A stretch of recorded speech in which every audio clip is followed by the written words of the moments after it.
Chairman DeFazio, Ranking Member Graves, Ranking Member Westerman, and members of the committee.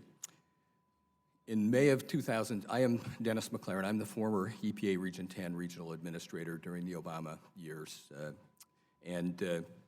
Back in May of 2010, several federally recognized tribes and some of the folks in this room presented EPA with petitions asking that we use our congressionally granted Section 404C authority under the Clean Water Act. They petitioned us with some very heartfelt and legitimate concerns about what the impacts of large-scale mining on the Bristol Bay watershed might be.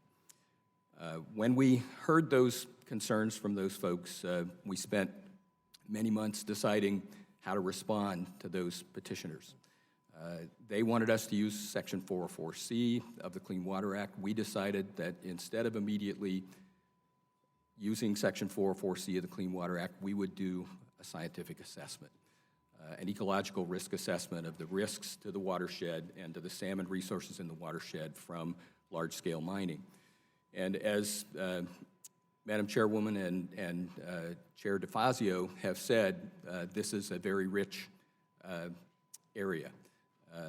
The Bristol Bay watershed supports over 14,000 jobs from fishing, full and part-time. It's a very robust fishery that has been a sustainable fishery, and it's an area with one of the last intact salmon-based cultures in the world. And so the petitions to us were very heartfelt. When we did the science, we committed to a very expansive and extensive public process around that. We reviewed the best available science from fisheries scientists that have been working in the watershed for over 30 years.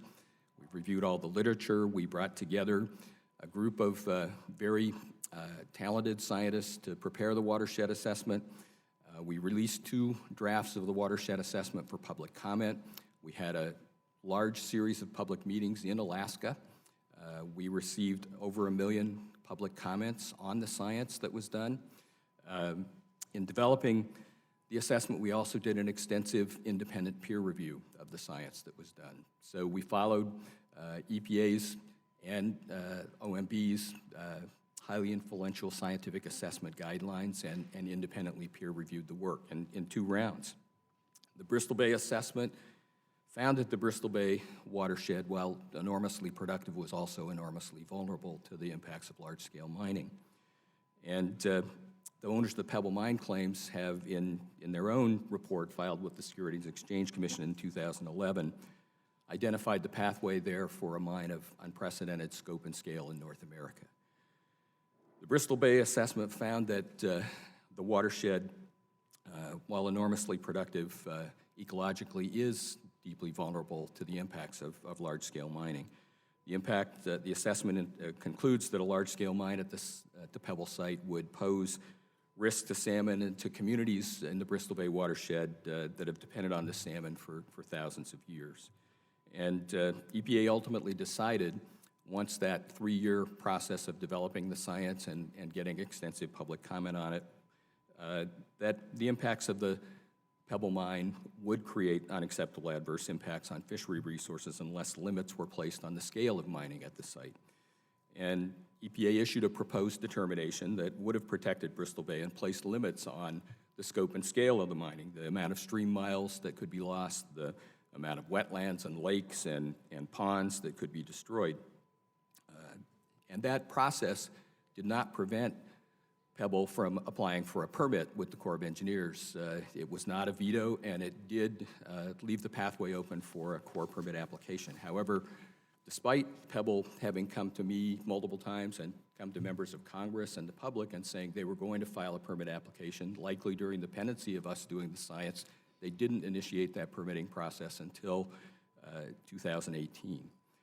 And the Corps of Engineers, as has been mentioned in an extraordinarily rapid time frame, has moved to issue a draft environmental impact statement, a deeply flawed draft environmental impact statement that has received adverse comments from U.S. Fish and Wildlife, from EPA Region 10, from many members of the public. So we felt that we did very strong science. We felt that the Corps of Engineers, I feel that the Corps of Engineers has not done justice in using NEPA in the appropriate way here.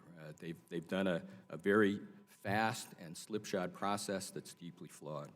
In conclusion, the Pebble deposit is located at the headwaters of the Nushagak and the Kvichak rivers. They produce 50% of the world's 50% of Bristol Bay's salmon, which produces 50% of the world's wild sockeye salmon.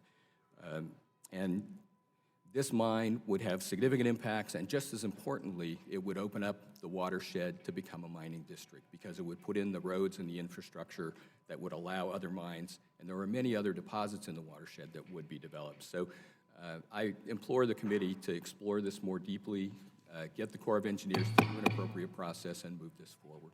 Thank you, sir.